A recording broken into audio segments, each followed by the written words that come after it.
Hi friends, welcome to my YouTube channel Rishabh Study Group, and today we are here to discuss the NCERT Science Book Chapter 5, the Fundamental Unit of Life. Actually friends, we have left only 3 topics to understand. So our first topic is now mitochondria. Actually friends, mitochondria is the powerhouse of the cell. It is the source of energy which provides the several other cell organelles their limited or required energy. For example अगर आप अपने घर में देखें तो जो energy से आपकी बल्ब जलती हैं, आप टेलीविज़न्स देखते हैं, फ़ोन रिचार्ज करते हैं, ये जो एनर्जीज़ आपको लग रही हैं वो कहाँ से आ रही हैं?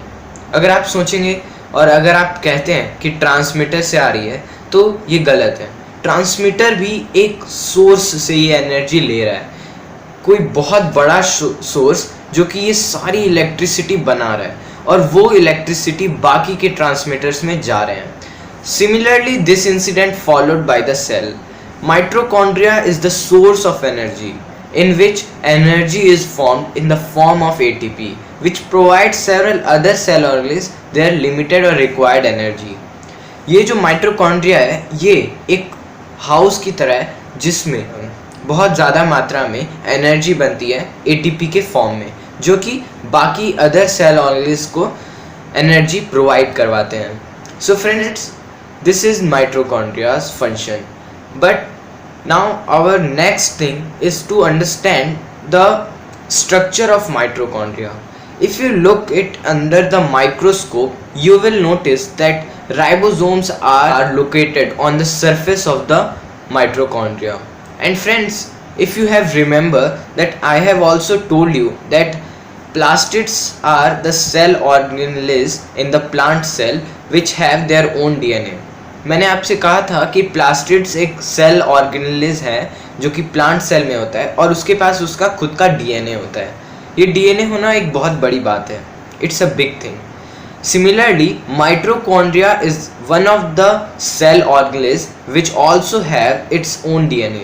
Mitochondria भी एक ऐसे cell organelles में आता है जिसका खुद का DNA होता है.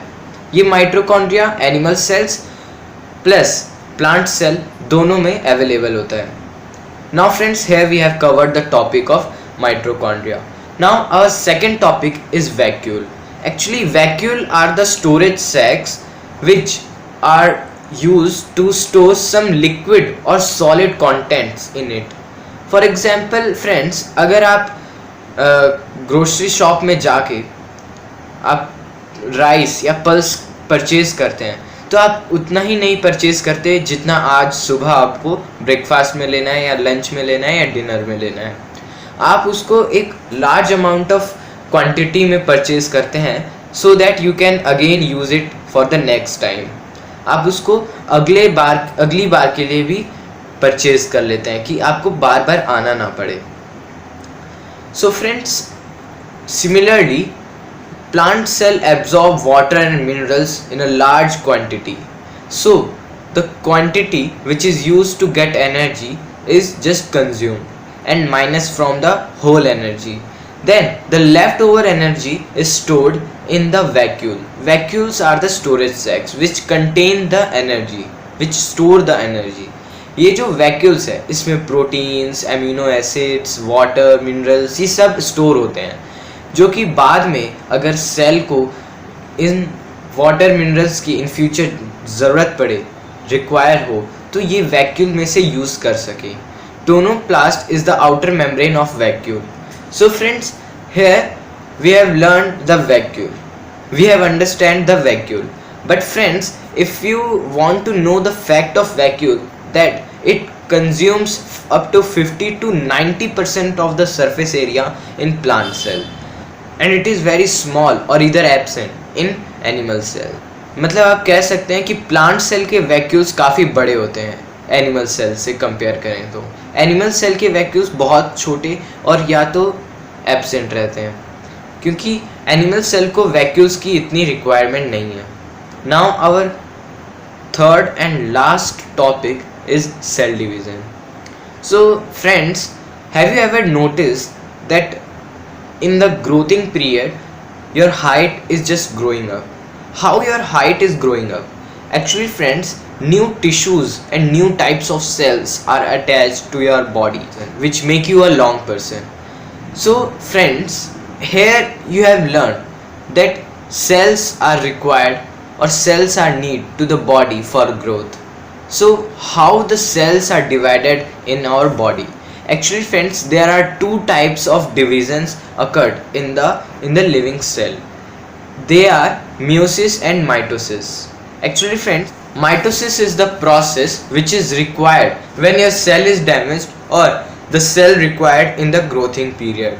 मीन्स जो प्यूबर्टी टाइम पे आपके बॉडी में जो ग्रोथ होंगी तब जो सेल रिक्वायर्ड होंगी वो सेल्स माइटोसिस सेल डिविजन्स करके आएंगे.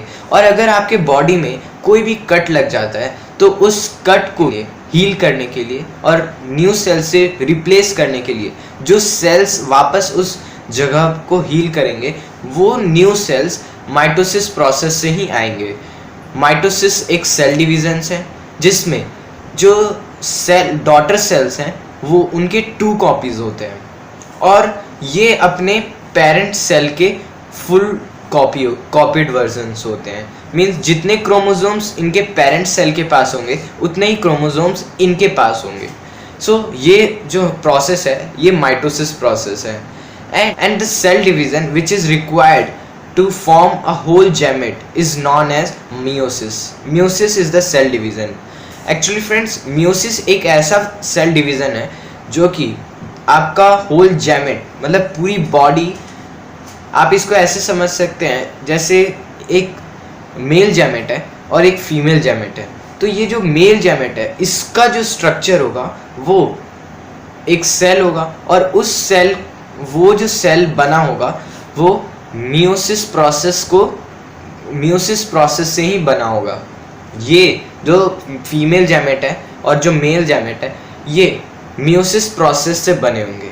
तो यहाँ आपने 2 सेल डिविजन्स पढ़े. एक, जब आपके बॉडी में कोई कट लग जाता है तो जो नए सेल्स आएंगे वो माइटोसिस प्रोसेस से आएंगे और जो सेल्स आपका होल गैमेट बनाए जैसे फीमेल गैमेट है, मेल गैमेट है और ये दोनों male gamete female gamete fuse होके जो नए गैमेट्स आएंगे, न्यू कैरेक्टरिस्टिक्स होंगे, जो सेल उस पीरियड में रिक्वायर्ड होंगे वो मियोसिस प्रोसेस को करके आएंगे. So these are the 2 important cell divisions held in our cell. So this is our whole chapter. Now in further I will discuss some exercise question answers of this chapter.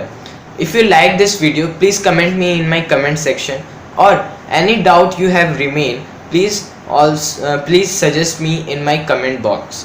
Then I will try to give the answer as soon as possible. So friends, please subscribe my channel if you are new in my channel, and also press the bell icon so that you can easily get the notification of my recent videos. Thank you friends.